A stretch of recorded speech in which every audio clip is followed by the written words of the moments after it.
Have you ever felt like you were working really hard, but it still didn't feel like you? You get up every morning and you do what you do, and then come the end of the day, you wonder, why did I do it? So I've been doing a lot of thinking lately, and I realized something that I have spent years trying to figure out the best way to build my business online. And here we are. It's 2 decades. Total transparency, right? But I think I finally found where I belong, how I belong, and I'm good with it. What have you tried? I've tried network marketing, lots of different companies. And silly me, took me long enough to figure it out, but guess what? It doesn't matter what company it is, the business model is the same. Yeah, I know. Go ahead, have your little laugh. But when you're learning things,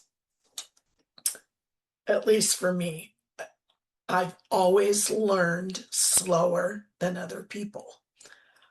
It's like everything for me clicks a little bit slower, like a four-wheel drive, going out driving in the mud and you get stuck and your wheels spin. And then all of a sudden you get traction and then you go forward. That's how I learn. And so then there were things about network marketing I liked, and there were lots of things I didn't like. So I tried lots of other things. I messed around just like so many people do with the Facebook algorithm. I worried, am I posting too much? Am I not posting enough? Are the right people seeing what I'm posting? Am I making sense? Or am I talking the way I talk, but it's not landing right, or the right people aren't hearing it? And I even wondered, and you're going to laugh at this one because I did, should I try to figure out how to dance on reels? The answer, my friend, is no. You don't want to see that. So the more I chased what everyone else was doing, the more I felt like I was drifting away and losing me. And sorry for my voice, guys, but Idaho has the worst air quality in the country right now because of the Oregon fires, the Idaho fires, Colorado, Utah, and the Canadian fires. So we're getting all of the smoke, and this is what you get.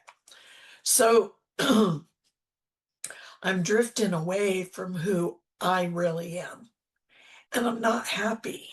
I feel like a puppet without strings. And if you can imagine that, a puppet without strings is just all arms and legs on a floppy head, and there's no direction.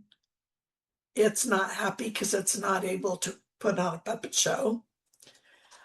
But finally, because of this one thing, I didn't quit. I kept going. I kept learning. I kept trying. And like with my blog posts, I would write them. I would have this idea. And I thought, if people only knew this.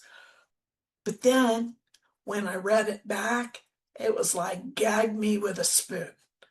I sounded like it wasn't me. I don't know who I sounded like, but a preachy college professor, maybe.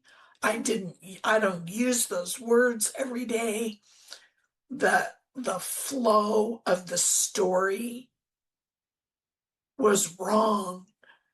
But then something happened. Something changed. And I found Carla. And I realized that my favorite part of the business is telling stories. Like, for example, in our health and wellness nutrition class, I would never go to school to learn nutrition or health and wellness. But you give me a product and I hear someone share what they used, how they felt before they used it, how long they used it, and how they feel now. I can take that story and I can share it and I can sell that product day in and day out. But some businesses don't work that way. They're set up different. So back to my point, when I quit chasing followers and I start telling stories, like stories about when I was a kid with my grandma and grandpa in the vineyard, when we worked every weekend, when I tell stories about my family, the huge mistakes I've made. But I celebrate my wins too. So when you figure out how to take those stories and turn them into something that can help someone else, that's when I realized I am not desiring to become an influencer, not even. I'm working to become a trusted resource for ordinary women who have a story they want to share too. So from here on out, I'm building my business differently. I'm writing blogs that people can actually find, first of all. I'm creating content that keeps working long after I've published it. And here's the fun part. I'm going to show you, if you want to learn, I'm going to show you the process I use every single week to not just publish a blog post, but create an ongoing story that makes sense. And when I realized I had been all over the place, it would be like trying to see all 50 states, but jumping and skipping from one coast to the other and skipping all the states in the middle.